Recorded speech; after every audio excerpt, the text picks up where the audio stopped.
एक समय की बात है। एक बनिए का लड़का था जिसने धन कमाने के लिए परदेश जाने का सोचा। अपने घर में पड़ी एक मन की भारी लोहे की तराजू को महाजन के पास गिरवे रखकर और उसके बदले में पैसे लेकर वह परदेश चला गया। जब वह वापस आया और महाजन को उसका दिया हुआ उधार चुकाकर उससे अपनी गिरवी रखी हुई तराजू वापस मांगी तो महाजन ने कहा कि उसकी तराजू चूहे खा गए। लड़का समझ गया कि महाजन की नीयत में खोट आ गया है, इसलिए कुछ सोचकर उसने कहा, कोई बात नहीं, चूहों ने खा ली तो इसमें तुम्हारी क्या गलती। कुछ देर के बाद उसने महाजन से कहा कि मैं नदी में नहाने के लिए जाना चाहता हूँ और क्या तुम अपने बेटे को मेरे साथ भेज दोगे।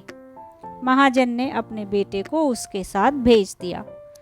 उसने उसे वहाँ से कुछ दूर एक गुफा में कैद कर दिया।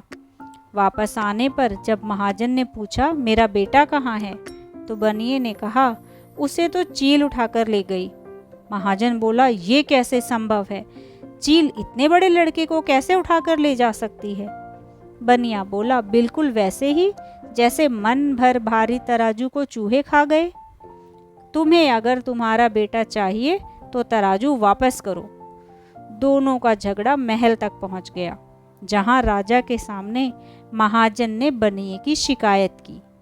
राजा ने बनिए को लड़का लौटाने को कहा तो बनिए ने उसे भी चील के उठा ले जाने की बात बताई।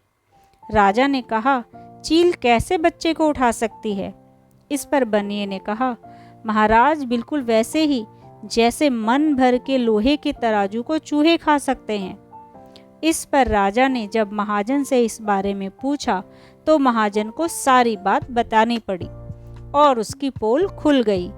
राजा ने महाजन को डांट लगाते हुए बनिए की तराजू वापस करने को कहा और चेतावनी दी कि यदि उसने भविष्य में किसी के साथ ऐसा किया तो उसे कड़ी सजा भुगतनी पड़ सकती है।